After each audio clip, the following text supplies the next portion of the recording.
to shoo away serpents and scorpions, but to trample upon serpents and scorpions. किस चीज का अधिकार दिया है? Authority for what? सांपों और बिच्छुओं को रौंदने का अधिकार दिया है। To trample on scorpions and serpents. अब ध्यान से सुनो, Now hear carefully. यहां पर सांप और बिच्छू, शारीरिक सांप और बिच्छू के बारे में नहीं बात कर रहा Now परमेश्वर। this is not talking about physical snakes and scorpions. परमेश्वर का वचन यहाँ पे बात कर रहा है दुष्ट आत्माओं की सामर्थ के बारे में। The word of God is जादू talking टोना about की शक्ति, दुष्ट आत्माओं की शक्ति। the powers of demons and all the witchcraft and all the evil powers. अगर आपके जीवन में दुष्ट आत्माएं आपको परेशान कर रही हैं, If in your life demons are bothering you, ऐसा इसलिए है क्योंकि आप उस अधिकार का इस्तेमाल नहीं कर रहे जो प्रभु यीशु मसीह ने आपको दिया है।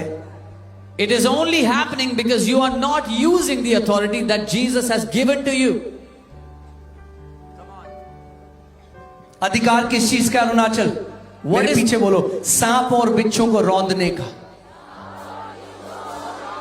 What is the authority for? To trample on snakes and रौंदने का scorpions. मतलब क्या है? What does it mean to एक trample? बार रौंद दिया तो फिर सांप और बिच्छू दोबारा आपको डंक नहीं मार सकते।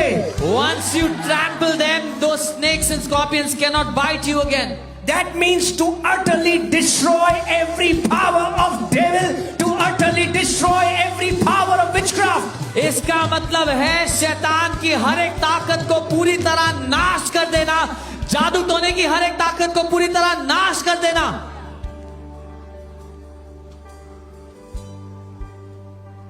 मगर कितने ऐसे विश्वासी हो, प्रभु यीशु मसीह कहते हैं प्रभु आप कुछ करो दुष्ट आत्माओं के बारे में। But there are so many believers that say, Jesus, do something about the demons. No, Jesus will not do anything about demons anymore. नहीं, यीशु कुछ नहीं करेंगे दुष्ट आत्माओं के बारे में अब। He gave you the authority. उसने आपको अधिकार दे दिया।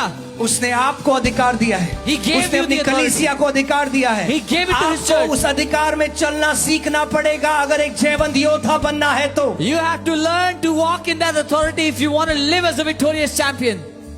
और अधिकार कैसे रिलीज किया जाता है? How is authority released? अपने शब्दों के द्वारा। By your words. अपने शब्दों के द्वारा। By your जब words. यीशु मसीह इस पृथ्वी पर चलते और फिरते थे, When Jesus walked on the earth, वो अधिकार को कैसे प्रकट करते थे? how did he show अपने authority? शब्दों के द्वारा। By his word. उसने तूफान को कैसे शांत किया? How did he stop the अपने storm? शब्दों के द्वारा। By his उसने word. लाजरस को मरे हुए में से कैसे जिलाया? How did he raise अपने Lazarus? शब्दों के द्वारा। By his word. उसने दुष्ट आत्माओं को कैसे निकाला? How did he cast out अपने demons? शब्दों के द्वारा। By his word. उसने बीमारों को कैसे चंगा किया? How did he heal the अपने sick? शब्दों के द्वारा। By his word. आप जय में कैसे चलोगे? How do you live in अपने victory? शब्दों के द्वारा। By your words. Unless you learn your part of the equation, जब तक आपका काम क्या है आप वो नहीं सीखोगे, you can never partake in victory. आप कभी जय में हिस्सा नहीं ले सकते।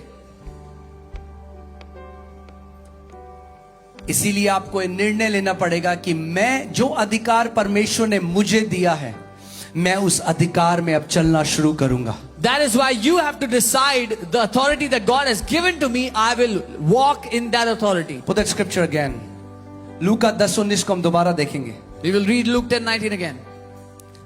साथ में पढ़ सकते हैं हम? Can we read it together? Okay, 1 2 3 come on. देखो मैंने तुम्हें सांपों और बिच्छुओं को रौंदने का और शत्रु की सारी सामर्थ पर अधिकार दिया है और किसी वस्तु से तुम्हें कुछ हानि ना होगी।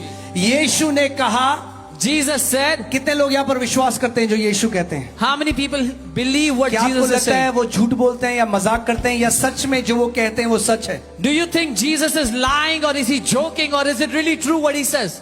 कितने लोग विश्वास करते हैं जो यीशु कहते हैं वो सच है? How many believe Jesus is telling the truth?